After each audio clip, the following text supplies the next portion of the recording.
नरेंद्र मोदी के दक्षिण भारत के दौरे का आज दूसरा दिन है। आज तेलंगाना में सुबह 11 बजे का वो वक्त होगा जब पीएम मोदी रैली करने वाले हैं और फिर दोपहर 2 बजे पीएम मोदी कर्नाटक के कलबुर्गी में एक जनसभा को संबोधित करेंगे।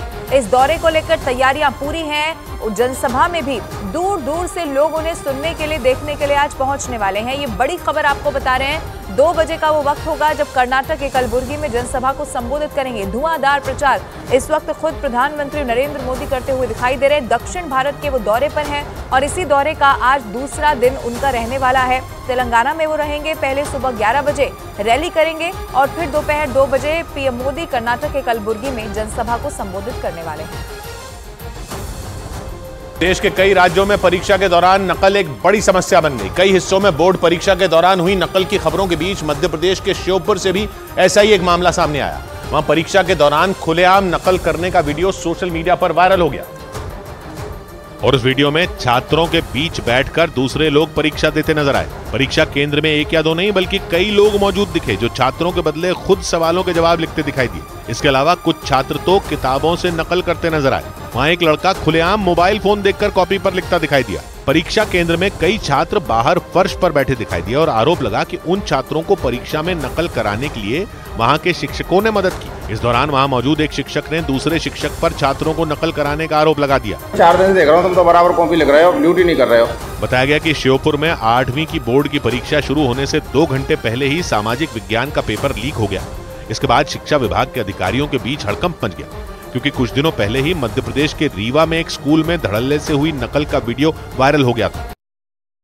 बिहार के बेगूसराय में शिक्षा विभाग की लापरवाही का हैरान कर देने वाला एक मामला सामने आया।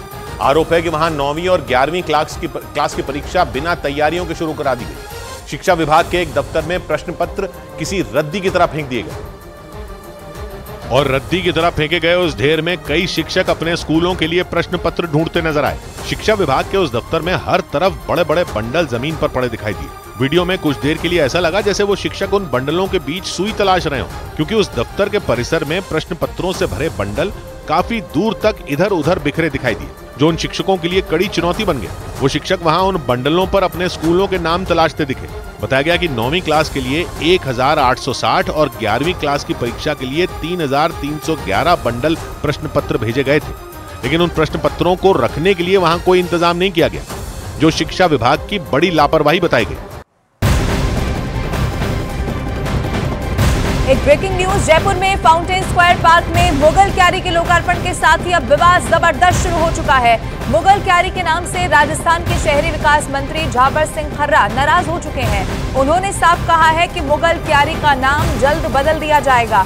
देश की सभ्यता और संस्कृति के साथ छेड़छाड़ बर्दाश्त कतई नहीं की जाएगी। आपको बता दें कि हाउसिंग बोर्ड ने बोटैनिकल गार्डन में बनाई है मुगल क्यारी और इसी के लोकार्पण के साथ अब विवाद शुरू हो चुका है। लेकिन यह भी साफ कर दिया गया कि अब संस्कृति सभ्यता के साथ छेड़छाड़ बर्दाश्त नहीं की जाएगी। यानी कि दावा किया गया है कि जो मुगल क्यारी नाम रखा गया है इसे बहुत जल्द बदल दिया जाएगा।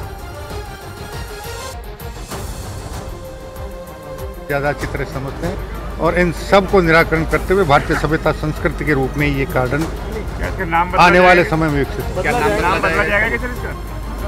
हम हर वो काम करेंगे जिससे भारतीय सभ्यता संस्कृति और मजबूत हो, उसके लिए चाहे हमें कुछ भी करना पड़े। तमिलनाडु के तिरुवल्लुर में एक बैंक मैनेजर की पिटाई करने के आरोप में अभिलाष नाम के बीजेपी नेता को गिरफ्तार कर लिया गया।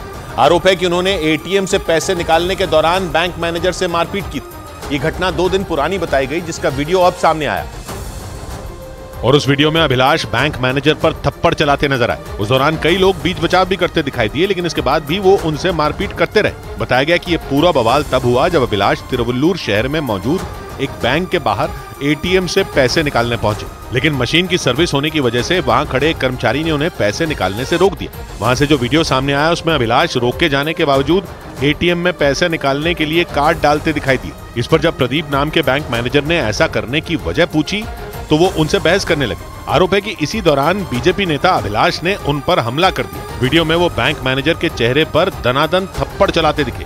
यही नहीं, लोगों के रोकने पर उन्होंने उनकी जूतों से भी पिटाई कर दी। बाद में मारपीट का वीडियो वायरल होने पर पुलिस ने उन्हें गिरफ्तार कर लिया। हालांकि बाद में उन्हें कोर्ट से जमानत भी मिल गई।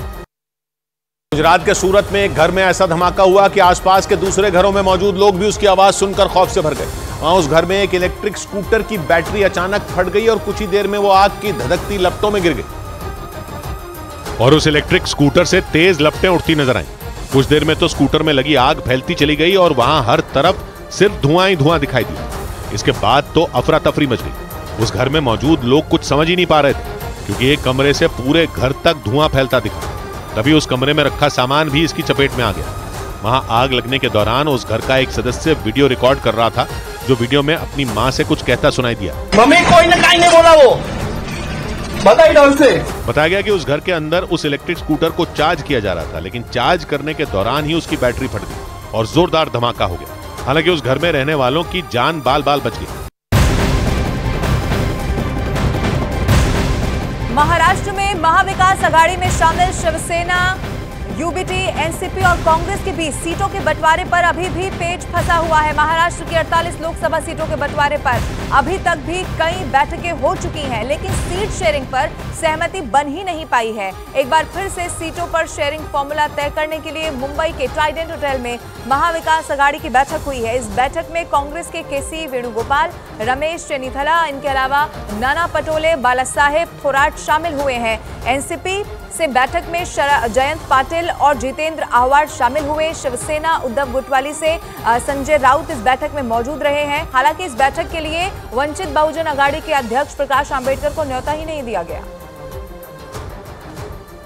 महाराष्ट्र में महाविकास आघाड़ी में शामिल शिवसेना, यूबीटी, एनसीपी और कांग्रेस के बीच सीटों के बंटवारे पर कई बैठक में वंचित बहुजन आघाड़ी के अध्यक्ष प्रकाश आंबेडकर को न्योता ही नहीं दिया गया, क्योंकि सीटों के बंटवारे पर वंचित बहुजन आघाड़ी और महाविकास आघाड़ी के बीच तल्खी काफी ज्यादा बढ़ गई है। क्योंकि महाविकास आघाड़ी के 4 लोकसभा सीट देने के प्रस्ताव को प्रकाश आंबेडकर ने पूरी तरह से खारिज कर दिया और ये कहा कि जब तक उन्हें सम्मानजनक जगह नहीं मिलेगी तब तक वो महाविकास आघाड़ी में शामिल ही नहीं होंगे। उन्होंने ये भी कहा कि महाविकास आघाड़ी उन्हें जो जगह दे रही है उससे साफ है कि वो चाहते हैं कि वंचित बहुजन आघाड़ी हार जाए। दरअसल प्रकाश आंबेडकर ने 27 सीटों का प्रस्ताव महाविकास आघाड़ी को दिया था और 17 सीटों की मांग की थी। बातचीत के बाद वो कम से कम 10 से 12 सीटों की मांग पर अड़े थे।